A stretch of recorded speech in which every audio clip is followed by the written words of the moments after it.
old Putman farm was scheduled to be demolished. And before they got a chance to wreck the old ruins of her house, my dad went and he dug up the bricks to Ann Putman's fireplace.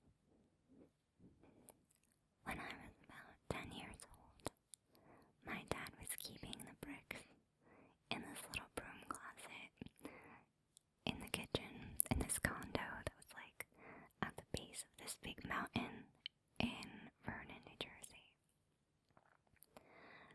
And he always told us to be careful about opening up the closet and getting anything from there, and kind of warned us against it for him to go into the closet because the bricks were haunted.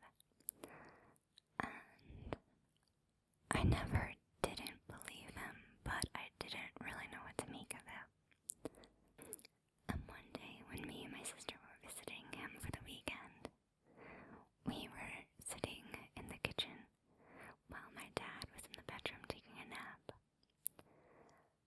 All of a sudden, we heard in the broom closet this loud and frantic banging and rattling, like there was a massive bird that was in the box in the closet that was ricocheting around.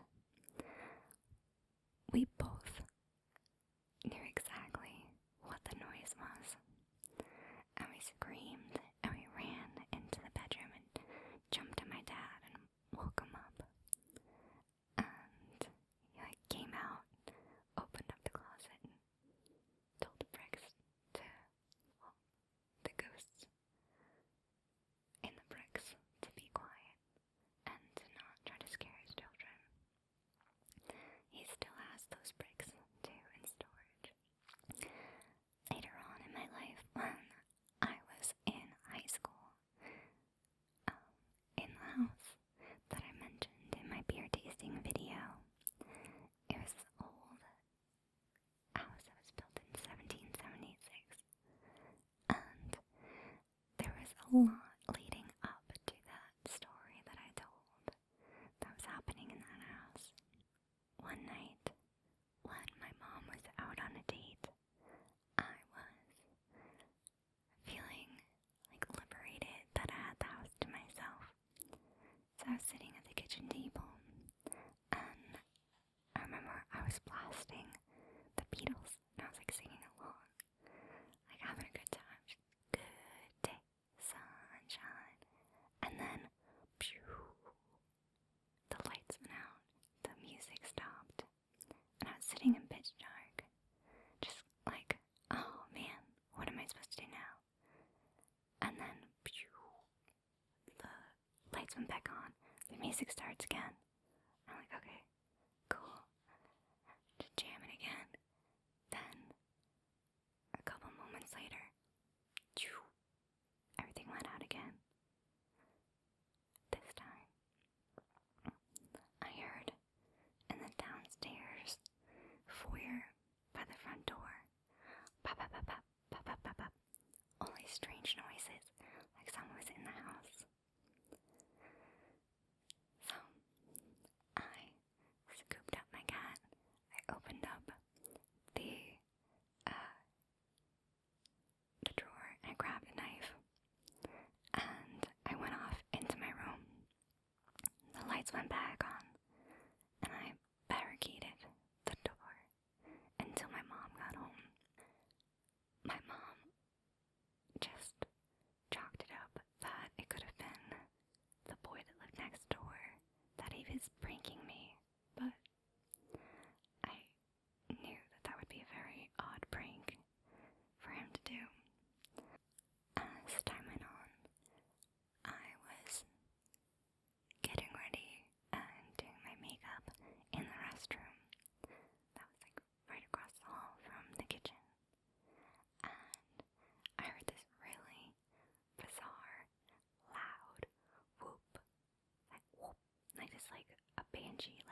explained it that it must have been the fish tank, that the fish tank made some strange noise from the motor or something, or if it was a noise from the road.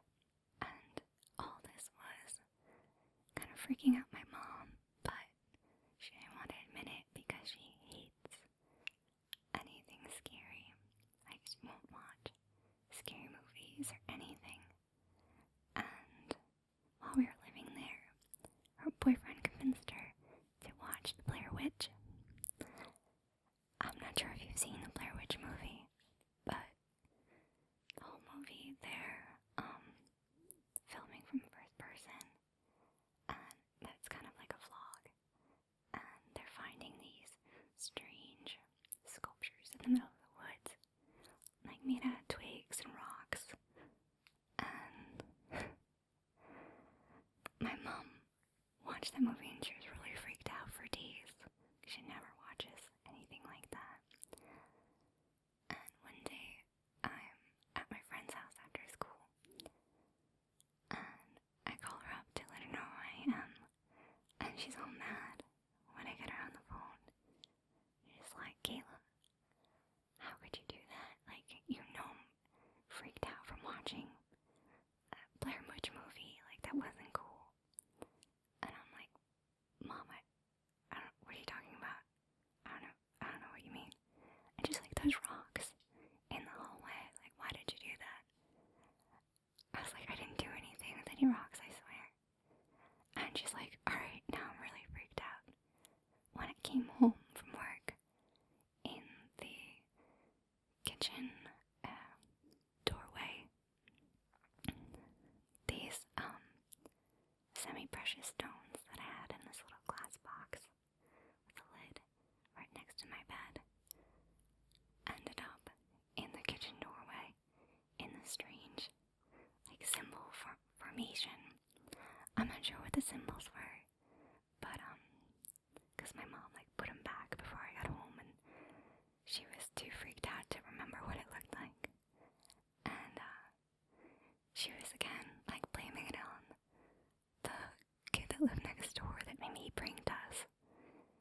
And I was like, Mom, that's a really weird prank for him to do, to like break into our house.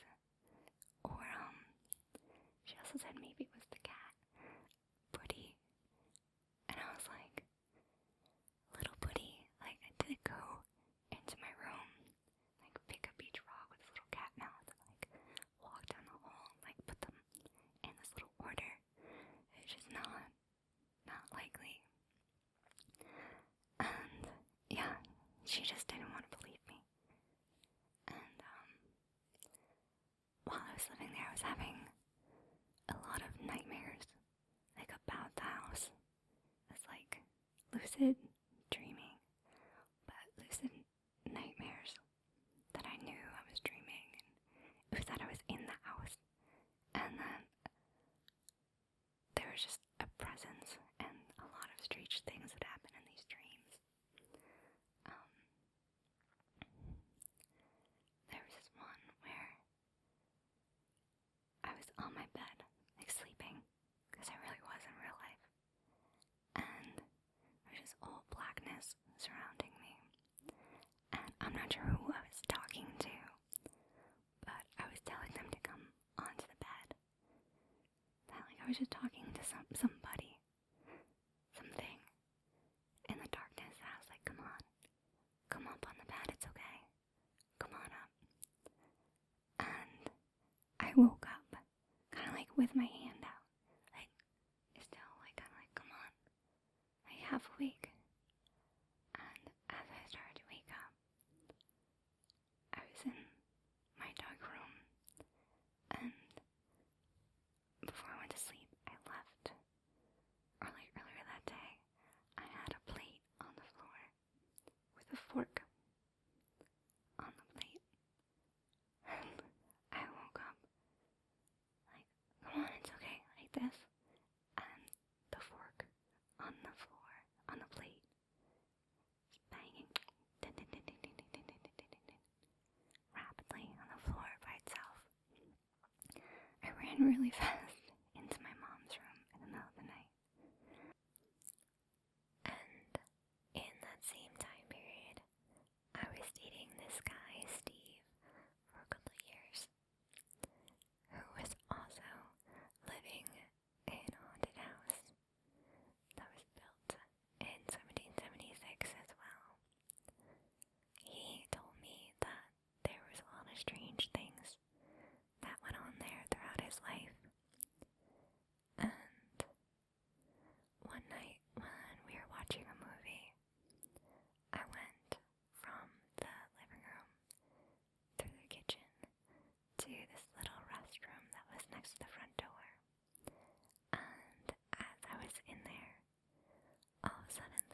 really freaked me out.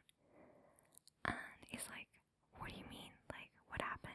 Like, he was concerned, because he's, already experienced a lot in that house. And I told him, and he was like, whoa, that's insane. Like, that's so scary. Like, I swear I didn't do it. And I was like, alright, so, 1, your house is definitely haunted. 2, the ghost knows my name. 3, the ghost is a total pervert because it was watching me be. Like, what the hell is going on? But, I was kind of used to it because my house at the time was haunted, so I still went back there and everything, but it's a really big, spooky old house. A couple years later, I was living with this girl, Priscilla, and her friend, her roommate Steve, is a different Steve, and they threw parties a lot.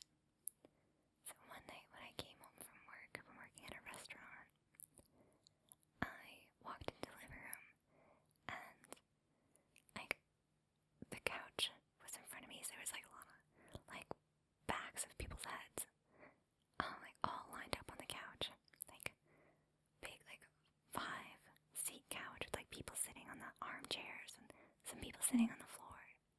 And in front of the couch, Priscilla and Steve were playing with the Ouija board. And they're like, hey, Kayla, we're just playing with the Ouija board. Do you want to come join us? I was like, sure, why not? I put my purse down and I went over. I was still in my uniform. And they didn't know that when you use a Ouija board, that you're supposed to kind of make a statement when you first start. Like, you ask if there's any ghost present and if they can communicate, and that, if they only come in peace and that kind of thing. So I sat down and I made a statement while we sat at the Ouija board, and suddenly it starts moving, and it starts talking about one of the kids at the couch that I didn't really know, like about like one of his grandmothers that just passed away, and about all different people in his family, and he was just over like, just hanging out drinking beer, and now he's like beside himself, like freaked out, like what the hell, like why me, like what's going on? Then suddenly the Ouija board spelled out, run the water, and we're all like, what does that mean? Like, go turn on the water, like run the water, like run a path, like what? That doesn't make any sense. And then I'm like, oh my god, I'm boiling water for tea. I totally forgot right when I got home. Before I sat down to play with the Ouija board, I was boiling water. And by this point, it was like boiling over. But it wasn't like whistling. It wasn't whistling at all. So I was just going nuts in the kitchen. When I ran in there, I was like, oh my god, it told me to go get the water from boiling over. Like, run the water. So then we're all like freaked out, like, alright, let's just see if it's one of us. So we each took a turn taking our hands off while it was moving.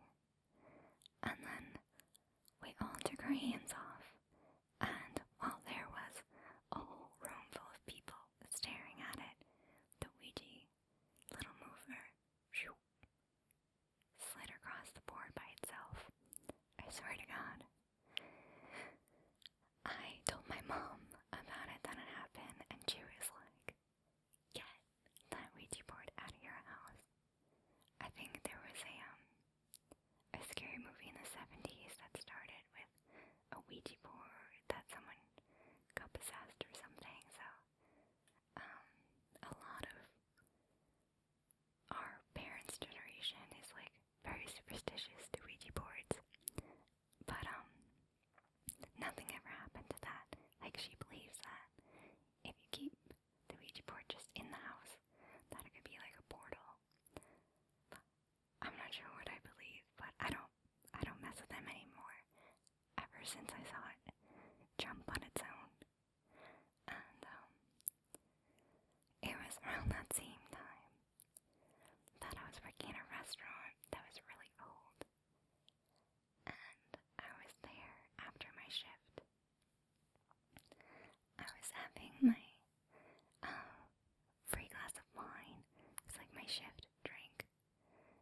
use their credit card, and then run through their kitchen, run to the alleyway, run through my kitchen, like bring it back to my table. But so my manager was running the credit card in the restaurant next door. And while I was sitting at the bar waiting for him to come back, I saw from the corner of my eye this doorway right next to me that led to these stairs going into the basement where the ladies' room and men's room was, and it's like a prep kitchen in the back and an old wine cellar that was boarded up. I saw this outline of a person. It was like this blue glow silhouette of where a person would be standing in the doorway. So I just like looked at it, got a good look at it, and I was so scared that I didn't even want to run. Like, I didn't want to be chased, if that makes any sense. Like, I didn't want to have the feeling of something behind me, and I would have had to like run to the kitchen, and I don't know, I just didn't want to trip over something and like be that girl in the movie. So my instinct was to just put my head down, like in my arms, and like as I'm heading down, I called my friend that was a manager. I was like, "You have to come back right now, like hurry."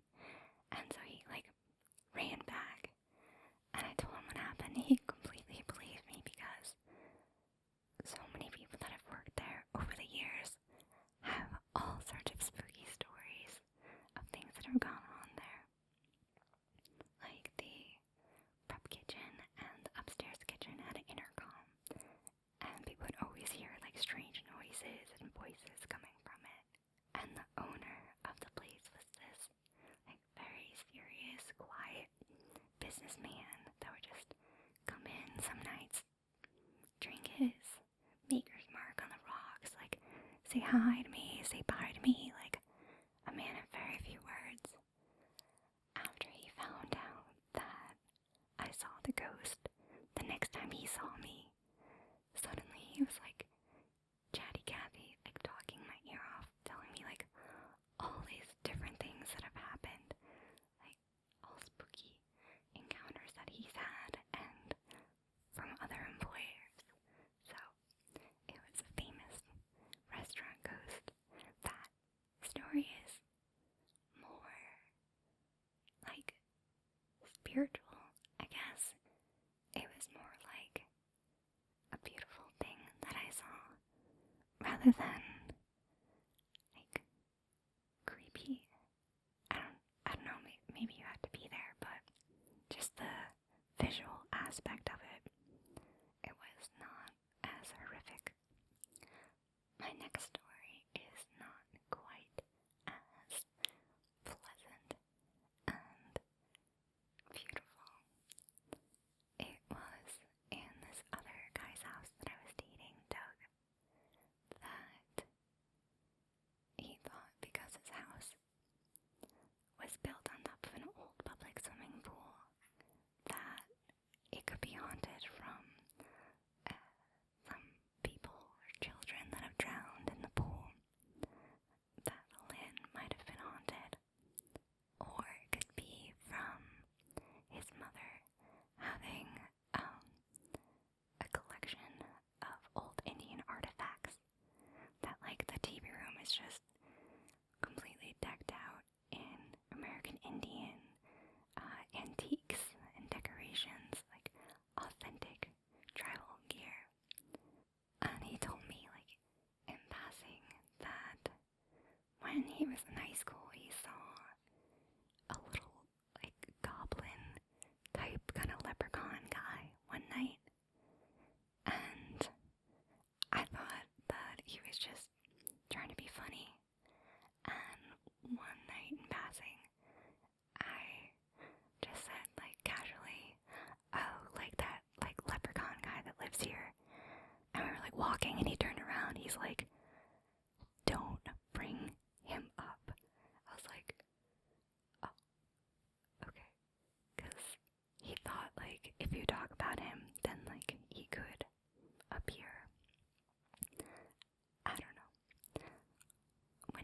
see in movies that someone is experiencing something paranormal and their parents or their friends, they don't believe them, it always makes me frustrated because if you care about them, then you should give them the benefit of the doubt because, it's a weird, weird world out there and you never know what is actually possible. And he said that there were ghosts in his house, that a lot of strange things happen. And one night when I was sleeping over, he woke me up saying that they were there, that they were in his room. And I was laying there in the dark, and suddenly on the table next to me, my necklace started sliding around, like I can hear the chain like just spinning and like dragging along the table, and we were just in the dark, like, what the hell? And he was laying there, he's like, please, ghosts, just go away, just let us sleep, leave us alone. And yeah, I kept going back to these places, I guess, because